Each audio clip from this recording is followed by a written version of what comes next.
Bismillah. Assalamualaikum warahmatullahi wabarakatuh. Yang kami hormati Bapak Ibu pimpinan dan anggota DPRD Kota Yogyakarta, yang kami hormati Pak Tri Sakti dari Bapeda TIY, Sugeng Rawo Pak. Jadi sambil nunggu teknisi, kemudian teman-teman yang lain masih makan siang, kemudian sudah selesai sih. Sekedar menyambungkan diskusi dari hari kemarin ya Pak Tri. Kemarin kita sesi pertama kemarin diskusi soal tentang strategi memperkuat ketahanan ekonomi dan pertumbuhan ekonomi yang berkualitas di Kota Yogyakarta. Kemudian dilanjut oleh Pak Agus kemarin, Kepala Bapeda Kota, yaitu memperkuat infrastruktur ya Kota Yogyakarta, bagaimana strategi transformasi ekonomi. Memang ada beberapa tantangan kemarin yang disampaikan, termasuk bagaimana sinkronisasi dan sinergisitas antara pemerintah DIY dengan pemerintah Kota Yogyakarta. Nah, tadi juga dari asisten Biro Tapom ya, tadi diwakili oleh Pak Legowo kalau nggak salah, tadi mewakili Gusti Judo tadi bicara soal reformasi kelurahan dan pembangunan kebudayaan. Tadi memang ada diskusi yang cukup mendalam. Saya kira perlu dieksplorasi lagi juga nanti oleh Pak Tri berkaitan dengan rencana pemerintah DIY untuk memperkuat kampung sebagai salah satu entitas penting kebijakan keistimewaan dalam konsepnya pembangunan kampung berbasis kebudayaan. Nah, dalam forum diskusi tadi muncul beberapa poin-poin penting yang menjadi perdebatan atau perbincangan, bagaimana skema keistimewaan secara asimetris untuk memperkuat kampung, membangun atau mengembangkan wilayah untuk mengurangi kesenjangan ya, karena memang di Kota Yogyakarta tadi juga disampaikan oleh Biro Tapom bahwa hampir separuh wilayah administrasi Kota Yogyakarta masuk di dalam urusan keistimewaan ya, baik secara waktu dan kesempatan. Kami silakan.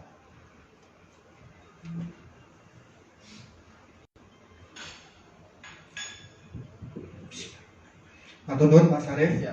Bismillah. Di Kota Yogyakarta. Nama saya Tri Saktiono, tapi nulisnya salah, Tri Saktiana. Tapi yang benar Tri Saktiono.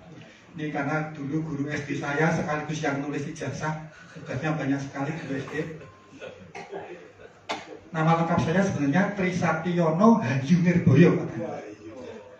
Jadi Ono Trisakti, Hayu Slamet, Nirboyo dari saya. Walaupun nama saya Trisakti, saya anak nomor 4. Jadi dari nama sudah salah 2 kali. Salah ngetiknya, salah menghitung. Diminta Pak Gubernur untuk membantu Pak Sekda ngurusi masalah perekonomian dan pembangunan, sekaligus disampiri pekerjaan di Bapeda karena Kepala Bapeda naik tingkat atau turun tingkat di tahun 1993 sampai 2016 saya bekerja di Bantul, baru tahun 2016 pindah ke DIY. Saya mulai ada di Kota Yogyakarta tahun 71. 4 tahun sebelumnya saya di Surabaya, jadi balita itu saya di Surabaya, setelah lolos balita kemudian pindah ke Kota Yogyakarta. Ini sekedar perkenalan dari saya. Bapak Ibu, yang kami sampaikan untuk Bapak Ibu semuanya nanti outline-nya semacam ini. Yang pertama kita akan cerita sedikit tentang histori dan proyeksi Kota Yogyakarta dan DIY, kemudian kewilayahan seluruh saja, kemudian kita juga cerita Indonesia Emas maupun DIY Emas tahun 45 dan harapan kita untuk kota yang kita cintai, Kota Yogyakarta. Untuk lampiran-lampiran karena angka-angkanya banyak sekali kami lampirkan dan disampaikan. Demikian Pak Sarif ya, kira-kira outline kita. Nah, Bapak Ibu yang kami hormati, ini adalah gambaran singkat ilustrasi singkat tentang daerah istimewa Yogyakarta. Kita perhatikan nomor 1 itu adalah Samudra Indonesia. Nomor 7 itu adalah Gunung Merapi. Nomor 4 Kraton Ngayogyakarta Hadiningrat. Bapak Ibu, dalam filosofi Timur termasuk filosofi Jawa, samudra itu adalah simbol kemanusiaan, simbol kemanusiaan, simbol kerakyatan. Dunia lahir itu adalah samudra. Sedangkan gunung puncak Merapi dalam filosofi Timur dan Jawa itu simbol ketuhanan, simbol ilahiyah, simbol batiniah. Nomor 4 Kraton. Dulu belum ada fakultas teknik geodesi yang mengukur jarak. Namun kebetulan, apa saya nggak tahu ngitungnya bagaimana, jarak Kraton ke pantai selatan itu 27 km. Jarak Kraton ke puncak Merapi juga 27 km. Nek rapor saya ayo dikilani bareng-bareng gitu. Tapi saya percaya. Jadi ada keseimbangan ke puncak Merapi dan ke pantai selatan. Tadi kami sampaikan bahwa laut selatan, lautan, samudra itu adalah simbol kemanusiaan dan lahiriah. Sedangkan gunung simbol ketuhanan, ilahiyah, batiniah. Sehingga fungsi raja, fungsi sultan, fungsi pemerintah dan government itu adalah melayani masyarakat baik lahiriah maupun batiniah. Itu simbolisasi mengapa nomor 4 Kraton Ngayogyakarta Hadiningrat itu terletak persis antara puncak gunung dan pantai selatan. Seperti itu. Kita hanya punya 4 kabupaten dan 1 kota Yogyakarta. Bapak Ibu, dari sisi luas wilayah, kota ini sak per mil, kecil banget, hanya 1%, berapa ini dari luas wilayah ini. Tapi luar biasa peran kota dibanding yang lebih luas, perannya lebih besar kota. Kulon Progo di barat, kemudian Gunung Kidul dan Bantul di selatan, serta yang di utara Sleman yang punya Gunung Merapi. Kota ini nggak punya gunung, nggak punya pantai, nggak punya gunung, nggak punya pantai, tapi bisa menguasai gunung dan menguasai pantai. Dalam konsep bisnis baru itu kan yang penting menguasai, tidak perlu memiliki. Yang namanya Garuda, Indonesian Airways, BUMN itu memiliki pesawat terbang, memiliki pilot, memiliki pramugari, dan memiliki aset-aset yang lain. Tapi mungkin tidak menguasai mereka. Walaupun memiliki, tapi tidak menguasai.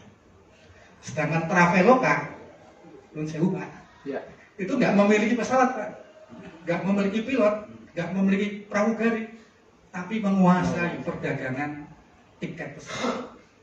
Jadi konsep bisnis sekarang itu yang penting itu menguasai, bukan memiliki. Kalau istri saya nggak tahu Pak, harus memiliki atau menguasai.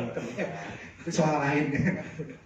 Jadi ini kira-kira gambaran ringkas soal daerah istimewa Yogyakarta, dan di tengah-tengahnya itu kota Yogyakarta. Bapak Ibu, nomor 2 itu adalah Panggung Krapyak. Nah, Panggung Krapyak ini masuk Kabupaten Bantul. Nomor 3 itu alun-alun selatan, sudah masuk kota Yogyakarta. Nomor 4 Kraton, jelas kota Yogyakarta. Kemudian nomor 5 alun-alun utara, jelas kota Yogyakarta. Dan nomor 6 Tugu Jogja. Bulan September yang lalu di Riyadh, Bapak Wakil Gubernur Pak Abu Alam ke-10 mengikuti sidang UNESCO, dan kita alhamdulillah nomor 2 sampai nomor 6 ini sudah bukan milik kita lagi,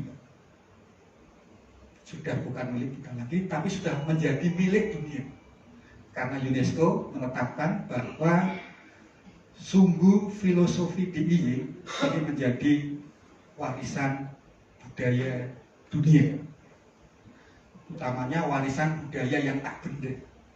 Mengapa tidak benda, intangible? Karena mungkin kalau bangunannya itu bisa rusak karena gempa, mungkin bisa berubah strukturnya karena lapuk dan sebagainya. Tapi semangatnya yang tak benda dibalik benda-benda itu, itulah yang dihargai oleh UNESCO sebagai warisan budaya dunia.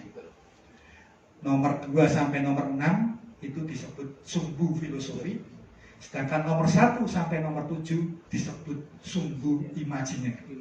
Mengapa imajiner? Karena memang imajinasi. Iya.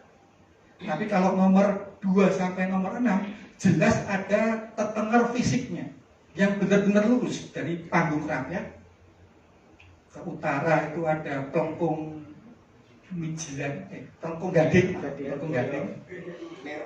Plengkung Nirboyo. Ke utara kemudian ada alun-alun selatan, ada Sitinggil. Ke utara lagi Keraton Yogyakarta.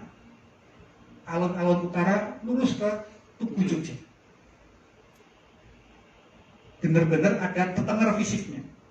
Tapi yang dihargai oleh UNESCO yang menjadi warisan budaya dunia bukan fisiknya, tapi disebut budaya tak benda. Sesuatu yang dibalik benda itu yang dihargai oleh UNESCO sebagai warisan dunia. Nah, Bapak Ibu, ini adalah tipe batik Barong. Apa hubungannya dengan Yogyakarta? Jadi batik Barong ini termasuk batik klasik, diciptakan oleh Panembahan Senopati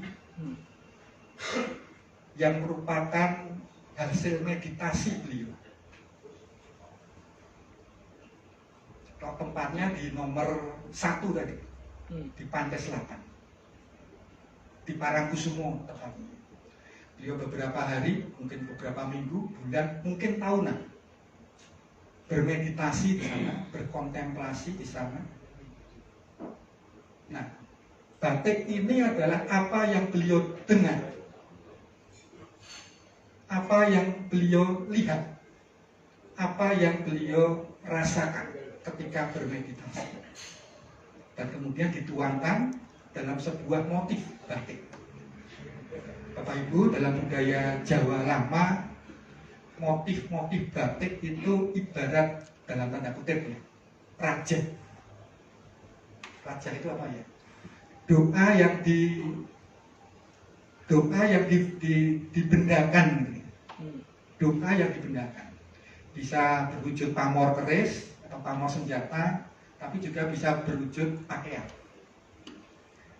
Ini adalah harapan, minimal bukan doa, yang harapan yang dibendakan. Dan motif batik Parang ini kalau di dalam Keraton Yogyakarta hanya boleh dipakai oleh sultan. Yang bukan sultan tidak boleh menggunakan batik motif parang yang besar-besar. Kalau yang masih kecil-kecil atau nanti dikombinasikan silakan. Tapi yang motif seperti ini hanya sultan yang digunakan. Ketika panjenengan nanti masuk ke keraton menggunakan kain batik Barong, parang Barong, nun sewu barangkali disediakan ganti supaya nanti bisa langsung masuk, kalau keluar nanti ganti pakaian panjenengan sendiri. Ini tata cara di dalam keraton. Tapi kalau di luar keraton, sumonggo, tidak masalah menggunakan kain Barong ini, nggak masalah. Nah, Bapak Ibu, kalau kita perhatikan ke kain Barong ini,